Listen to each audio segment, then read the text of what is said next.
বাঙালি খানায় সবাইকে স্বাগত জানাই। আপনারা তো অনেকভাবে বেগুন বাহার রান্না করে খেয়েছেন। একবার আমার মতন করে সহজ পদ্ধতিতে আপনিও শিখে নিতে পারবেন ছোট ছোট টিপস সহ। তবে আজকে আমি এখানে বেগুন বাহার রান্না করব সম্পূর্ণ নিরামিষ। এত তেল মশলা কম দিয়ে কিভাবে বেগুন বাহার রান্না করলাম চলুন সেটা একবার দেখে নেওয়া যাক ভিডিওর মাধ্যমে। আশা করছি আজকের ভিডিওটি ভালো লাগবে। সকল বন্ধুদের কাছে অনুরোধ করছি সম্পূর্ণ ভিডিওটি দেখার।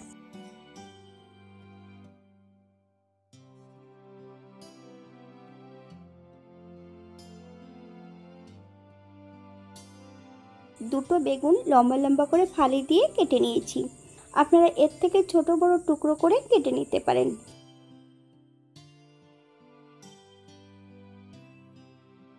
হাফ চামচ লবণ, হাফ চামচ হলুদ গুঁড়ো, 1 চামচ কাঁচা সর্ষের তেল। 5 থেকে 7 মিনিটের জন্য বেগুনগুলোকে রেস্টে রেখে দিতে হবে। আপনাদের হাতে যদি সময় থাকে আপনারা বেশি সময় রেখে দেবেন।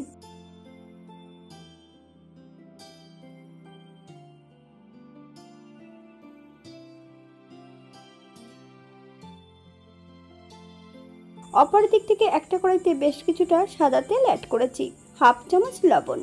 এক এক করে সম্পূর্ণ বেগুনগুলো অ্যাড করব তেলের মধ্যে। তবে এখানে বেগুনের পরিমাণটা বেশি আছে, আমি এখানে বেগুনটা দুবার ভেজে নেব।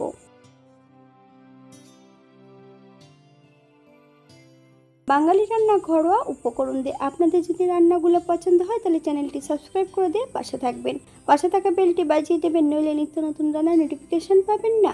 এই চ্যানেলে বিভিন্ন ধরনের আমিষ নিরামিষ রেসিপি দেওয়া আছে, আপনাদের যদি পছন্দ হয় তাহলে চ্যানেলটি ঘুরে একবার দেখে নেবেন।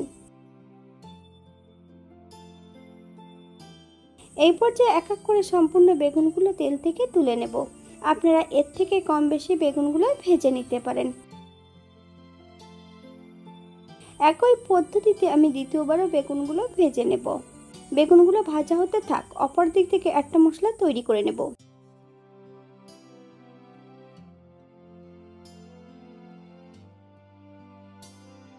হাফ চামচ সাদা জিরে, 1 চামচ পোস্ত, 1 চামচ হলুদ সর্ষে, 4টে কাঠবাদাম, বেশ কয়েকটা কাঁচা লঙ্কা বেশ মিহি করে বেটে নিতে হবে। এই পর্যায়ে আমি বেগুনগুলো কিন্তু ভেজে নিয়েছি।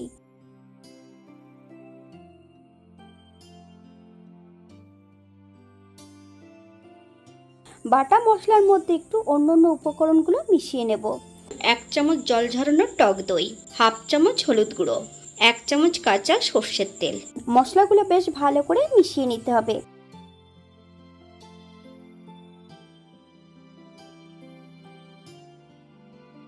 একই তেলে রান্না করব। ফোড়নে রেখেছি কালো জিরে। ফোড়ন থেকে সুগন্ধ বেরোলে সম্পূর্ণ বাটা মশলাটা অ্যাড করব।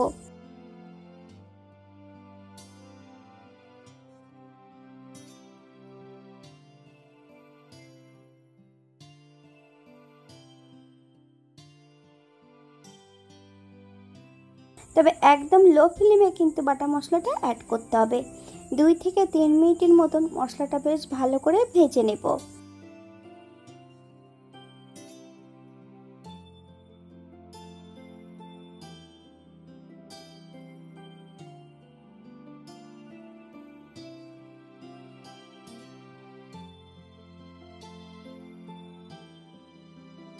চামচ লবণ, আপনার স্বাদ অনুসারে লবণটা অ্যাড করবেন।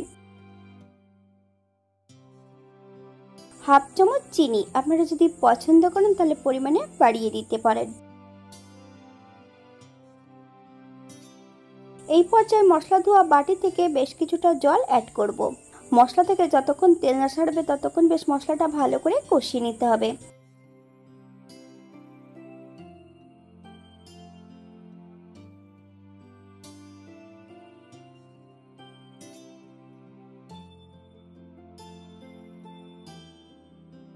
মশলা থেকে তেল ছেড়ে দিয়েছে। এই পর্যায়ে সম্পূর্ণ ভাজা বেগুনগুলো অ্যাড করে দেব।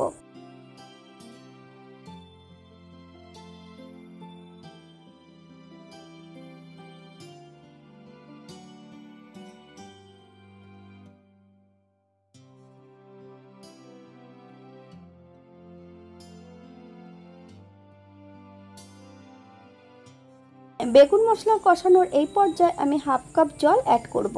আপনাদের যতটা গ্রেভির প্রয়োজন আপনারা ততটা জল অ্যাড করতে পারেন।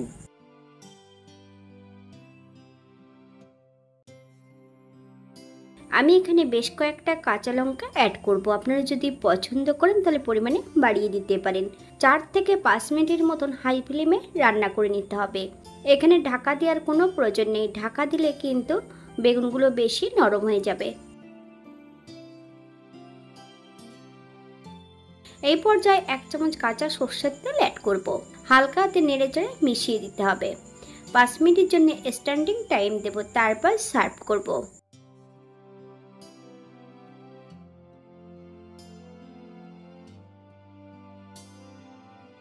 এটা দেখতে যেমন ভারী সুন্দর হচ্ছে, এটা গরম ভাতে, রুটি, পরোটা সবকিছুর সঙ্গে অসম্ভব ভালো লাগবে। আজকে আমি এখানে বেগুনের রেসিপিটা বানিয়েছিলাম সম্পূর্ণ নিরামিষ। আপনারা যদি পেঁয়াজ রসুন পছন্দ করেন তাহলে অ্যাড করতে পারেন।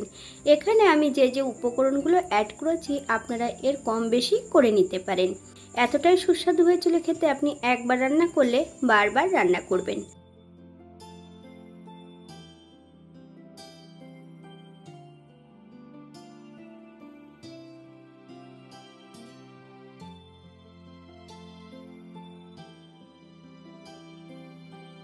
আজকের ভিডিওটি এই পর্যন্ত। সবাই সুস্থ থাকবেন, ভালো থাকবেন। অন্যদিন নতুন রেসিপি নিয়ে আপনাদের সামনে আবার আমি হাজির হব। নতুন ও পুরনো সকল বন্ধুদের অসংখ্য ধন্যবাদ ভিডিওটি দেখার জন্য। হাতে যদি সময় থাকে তাহলে একটা লাইক, কমেন্ট, শেয়ার করবেন।